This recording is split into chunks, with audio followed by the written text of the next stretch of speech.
Crazy Uncle Steve here to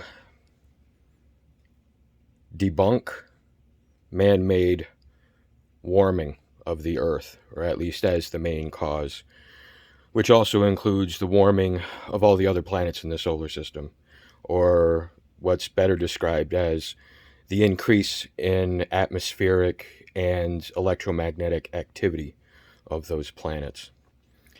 I personally believe that it's due to the orientation of the planets in the solar system, or their alignments with each other. The alignments currently include most, I think not most, all of the larger planets outside of the Martian distance are all on the summer side of the solar system, or at least summer for Earth. And there's effectively no protection to the inner planets from the cosmic energy on the winter side of the Earth, which is why traditionally winter tends to be worse as far as storms, earthquakes, and even explosions on the surface of the Earth that create things like the Great Lakes and remove mountains and create mega storms.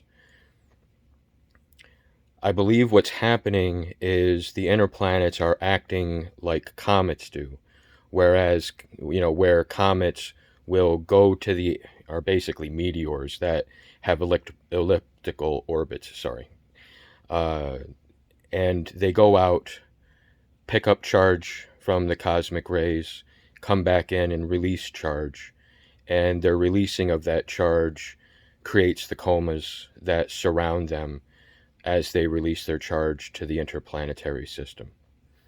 Because of the winter side of the sun, for the Earth anyways, being devoid of the major planets, the inner planets, especially Mars, Earth, and Venus, are hit with cosmic rays that charge them up.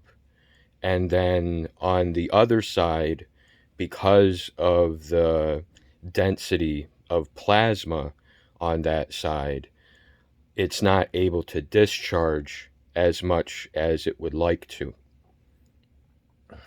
as far as it would normally. Normally, if the planets on the outside are more evenly distributed, the charge coming into and out of the Earth doesn't change as much throughout the year. Whereas now, the charge changes a lot. I mean, there's a good chance that on the summer side, the objects discharge a lot, but because of the outer planets, uh, it's difficult to say. The current going through the solar system is related to the current coming from the galactic current that we're connected to. So the ability of the planets to deflect the current is something that people of the plasma universe scientific community would be able to understand and explain better than I can. So there's a chance that on the summer side, the planets still discharge most of their energy towards the direction away from the sun. But when the inner planets go to the other side of the sun, they're charged up with the galactic waves, or the galactic winds, and the sun's winds aren't strong enough on their own to keep those planets like Earth and Mars from building up their energy. So the so that's what I think is causing the planet to warm up, is the increase of energy coming from the galactic winds hitting the Earth, and also the Earth being one of the only objects on that side of the sun collecting the solar winds, and then the plasma density on the summer side of the sun from the larger objects mostly being on that side of the sun, keeping the temperature high. So, and that would also explain the extra earthquakes, the volcanism, and the catastrophic events that have happened in history on Earth. They probably follow the synchronized cycles of the outer planets.